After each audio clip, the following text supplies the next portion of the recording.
What if the struggles you are trying to escape are not obstacles but invitation?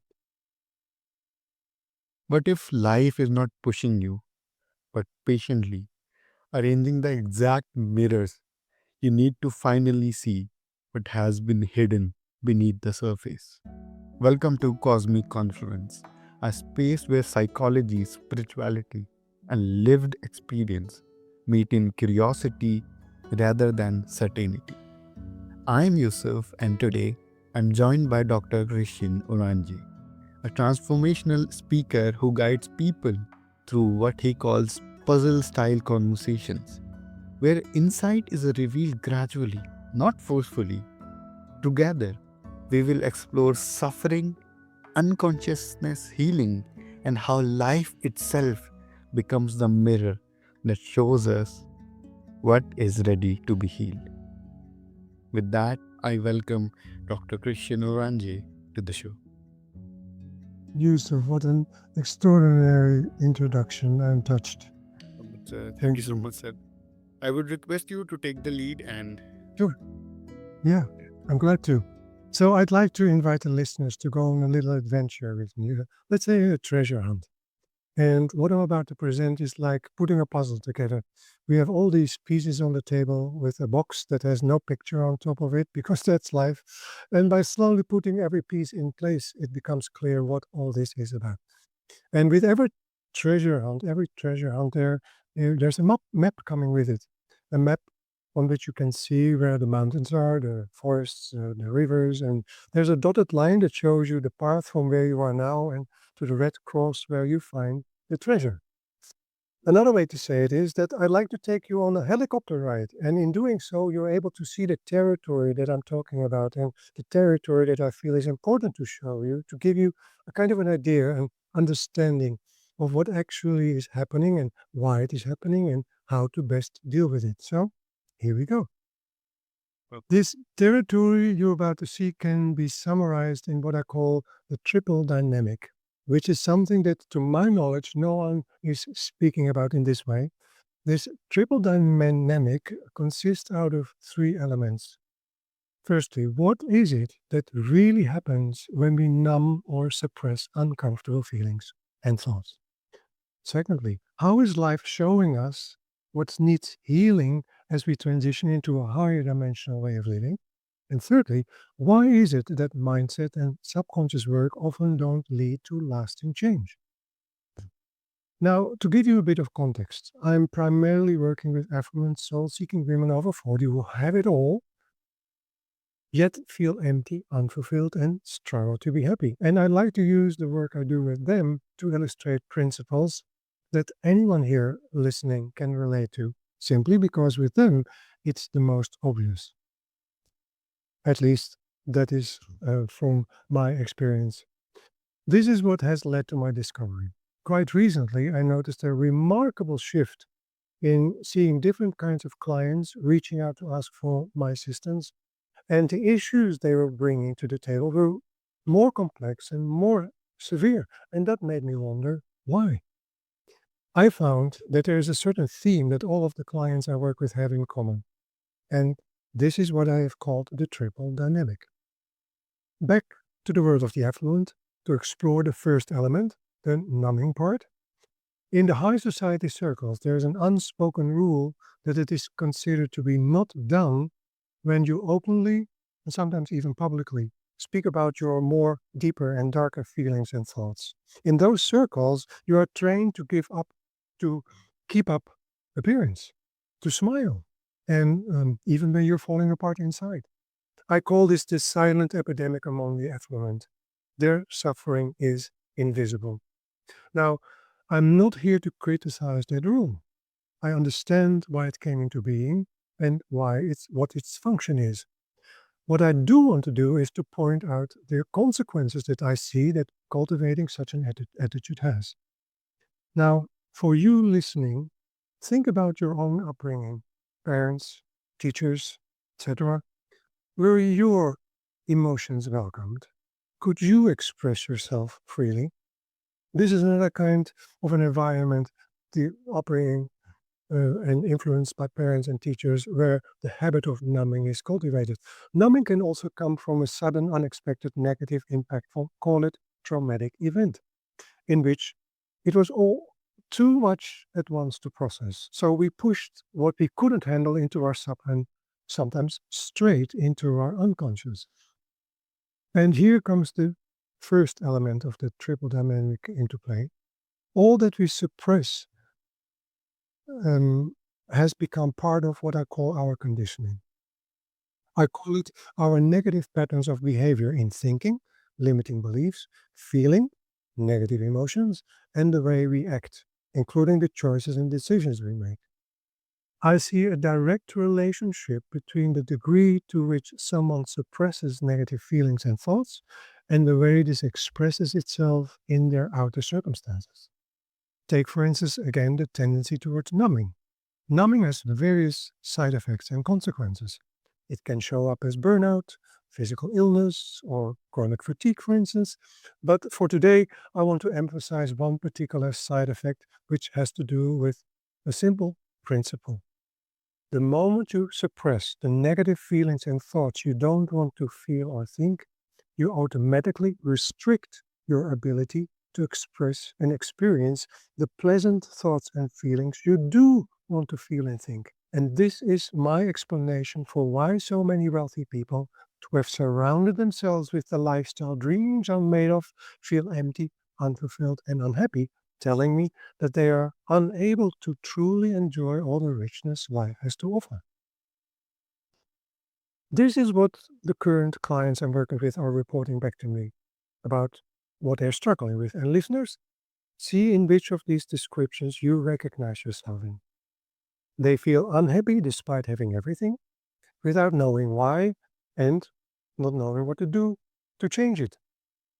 Or certain situations or patterns keep repeating like a red thread throughout their life and they don't know how to break that cycle. Or issues they believed were resolved in the past now these days resurface again, often unexpectedly and with renewed intensity. Or they do know what is causing their unhappiness and they have done already so many things to change it, but no matter what they've done and no matter how hard they've tried, nothing they do to change it seems to work. All this may result in a moment where they feel that life is pretty pointless, driving them to the edge of hopelessness and thinking, why is all this happening to me? And perhaps coming to that decision saying, enough is enough. Have there moments where you, listeners, have thought something similar at some point? Now, I think that we can all agree on the fact that the situation and circumstances we live in nowadays are rapidly intensifying. And one logical explanation to see that the political tensions and the threat of war and the economic instability is the cause of it. But what I see is that there is actually another more hidden reason why things are intensifying, and that has to do with the second element of the triple dynamic, which is the transition into the fifth dimensional way of living. When I speak about the transition into the fifth dimensional way of living, I'm not talking about something abstract or far out here, something what is often called ooh. Let me explain briefly. The fifth dimensional way of living is not something you go to, it's not a place. It refers to an inner state of being. The transition happens within. Secondly, as I've come to understand, it is not possible, and if it is, I find it not wise to jump from the 3D reality we've been living in for centuries here straight into the fifth dimensional way of living. It's like climbing a mountain. The higher you go, the more it is necessary to let go. You cannot take everything you've gathered at base camp with you to the top. It won't work. The reason that it is not going to work is because in life, and if you believe in it over lifetimes, we have built up what is called our conditioning, I spoke about earlier, which is, as you can see, greatly disturbing and interfering with the life we are living here in 3D. So, if we would take that conditioning we build up within ourselves with us in 5D, it will greatly disturb the quality of life up there inside, as it is now already disturbing our life here in 3D. What needs to happen is for us to move first through the fourth dimension. Now, moving through the fourth dimension serves various essential functions. One of them is that it is a period in which we have the opportunity to cleanse and clear ourselves. In other words, to release, to resolve, to heal and transform everything of that conditioning that has served us in the past, but over time has become a burden, now hindering and sometimes even totally blocking us from living the life we truly love to live. But, and here we touch on the third element of the triple dynamic, here we have a challenge. And that has to do with the fact that we are created with a conscious, a subconscious, and an unconscious mind. The characteristic of the sub and unconscious mind is that we have stored things in there of which we are not yet or not anymore conscious of. Now, there are exceptions, but in most cases, we can only change something when we are conscious of it. Because think about the opposite. If we are not conscious of something, how can we know what to work on? The question challenges, therefore, how can we become conscious of things, i.e., conditioning, we are not yet or not anymore conscious of? This is how it is set up in creation. There's an expression in Sufism that says everything in this material world is done through mirrors. The function of a mirror is it's like a road sign. It points at something that wishes to be acknowledged, wishes to be healed, wishes to be released and freed. A synonym for mirror is a catalyst. And there are various forms of mirrors slash catalysts that appear in our lives for that reason. For instance, it could be a certain situation we find ourselves in or circumstance. We can encounter specific kind of person over and over again or group of people. Again, the same kind of person to get into a relationship with. For instance, it can be a physical condition, an imbalance, an illness, disease. It can also be shown and be presented as an imbalance in our emotional or mental state, like again, a burnout. Now, here's the thing. The world has changed. We have changed. And since, due to the working of the fourth dimension, issues are rapidly becoming more complex and more severe, it requires, on one hand, updated and more refined methods and tools, as well as the creation of new ones.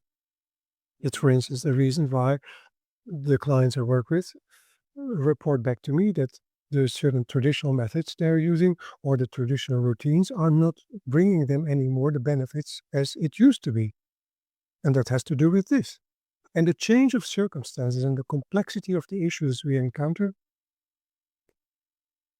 For instance, that's also important to say here that it is for that particular reason that updated and modified methods and tools are required now to deal with this current circumstances. That's exactly the reason why I've developed a new sound healing technology that specifically is designed to identify and transform conditioning that is stored in our unconscious.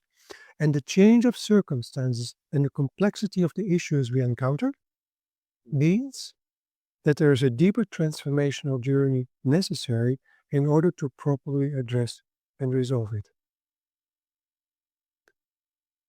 From experience, I know that the moment I say these words out loud, a deeper transformational journey is needed. For some listeners, almost immediately some sense of fear and or resistance may bubble up. Now, that's understandable, completely understandable. Let's imagine this.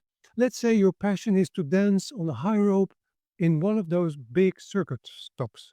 And I come along and say, hey, I know one, and I take you there. And then after arrival, I show the ladder and say, come on, climb on to the top and do your thing without giving you any instructions, without you having any training, never done it.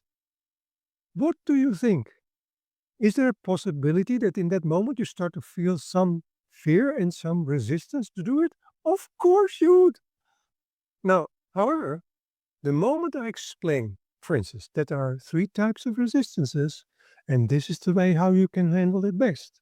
And when I explain the how to's, giving you the knowledge, help develop certain skills you need, hand over the right method to use, put together a solid self care plan, and inspire you to engage in a daily training. I see over and over again that the fear and resistance in the clients I have in front of me is greatly reduced.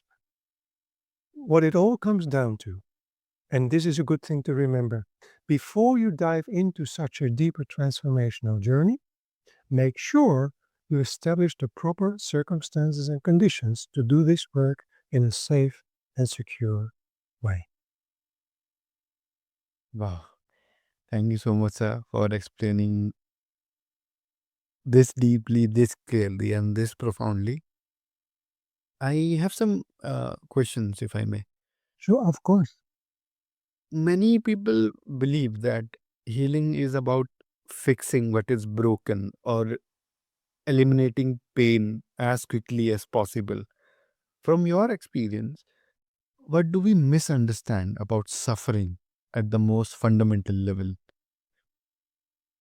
Let me answer first the second part of your question because I have noticed the tendency that is in the last years that is coming up, the trend that people seek rapid transformation to resolve quickly what they feel and experience as unpleasant. Think about an oyster. For an oyster, life can blow a worthless grain of sand in its belly. It's unpleasant, annoying, irritating, painful, and so on and so forth.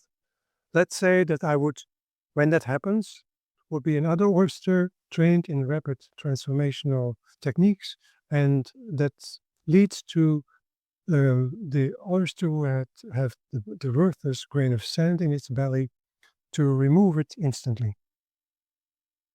Great. First of all, what have you learned? Secondly, does the oyster realize that in doing so, it's missing out on the beautiful, precious pearl that eventually would come out of it? That's the first answer to the second half of your question. The first half of your question has to do with, well, what is it about um, fixing what is broken? There are two sides to it. In essence, we all are not broken. In essence. But to leave it at that point is greatly disrespectful to people who find themselves in a situation where they do feel broken. The correct way to view it is that in essence, we are not broken, but on a human level, we can carry something with us that actually really is broken. We can have a broken heart in relationships. We can have had moments in which our trust is broken. We can have a leg that's broken where the bone sticks out. To say, and I hear this expression quite a lot. You are not broken. No, that's true. But we can carry sometimes in ourselves something that is broken, and it is through, and that's the first step. I see it over and over again. The acknowledgement for me to say that to a client who comes to me who feels that way, simply the acknowledgement of ourselves towards ourselves that something is indeed broken that we carry with us, that immediately already sets the healing process in motion. Simply the acknowledgement of it, that is where they feel seen, that's where they feel understood, and that's already the healing in itself. Dr. Christian, for listeners who feel called to explore this experiential way of healing more deeply, where can they find you and your work? A great question, and I was so glad that you asked because, and this is the kind of the takeaway that I would like to offer. Whenever you listening here want to change something, or you are confronted with a difficult situation, what most likely happens is that it has a negative impact on how you feel and think. We call that to slide into a lower vibrational, also known as a non-resourceful state. Being in fear, in a fight, flight, or freeze state, that's an example of it. And this is the last thing actually you want to see happening, because in those kind of situations, what you actually need to have is the energy and the vitality that gives you, for instance, the clarity of mind and the strength and the determination to deal with it best. Now, in my life, I've walked around carrying negative emotions and thoughts way longer than I had to. However, as I said, negative feelings and emotions and thoughts are worthless grains of sand for an oyster in the beginning, but when handled well, you end up with a beautiful, precious pearl. What you need in those challenging situations is to get yourself from a non-resourceful state, a lower vibrational state, which is logical when that happens, into a state of excellence while the situation you're in is still unbearable. And this, for instance, is to me the key to become resilient. Now, earlier, I based on that kind of idea, that how important it is to be in a resourceful state, especially when you find yourself in challenging situations. That's the reason why I would like to offer you here listening to offer you a little gift. It's a short, downloadable ebook called The 5 Steps to Transform Any Negative Feeling or Thought Anytime, Anywhere in 7 minutes or less. Again, I created it because looking at my life, I carried these negative emotions and thoughts with me way too long. Simply because no one ever showed me that all this can be transformed much quicker, even when needed instantly, in the moment. The advantage of this 5 steps ritual is that it prevents you from suppressing of what you don't like to feel or think, and instead to turn those feelings and thoughts into those that energize and empower and uplift you. You'll find the link in the show notes. It's a simple download and you'll receive it by email. In addition, for those of you who have it all listening here, yet still feel unfulfilled and sense the desire to take a deeper step, I'm also offering you a complimentary From Pointless to Purpose Treasure Map confidential consultation.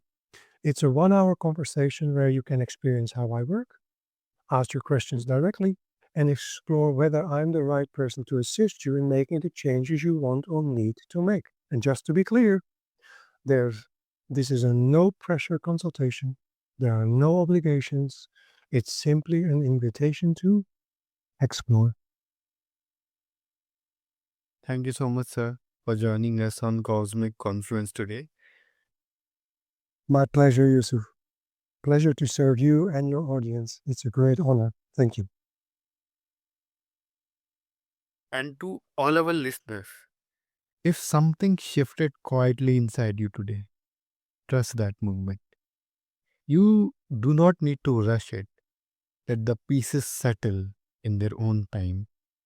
Perhaps healing is less about becoming someone new and more about allowing what has been hidden to finally come into light. Until next time, stay curious, stay gentle, and keep listening beneath the surface.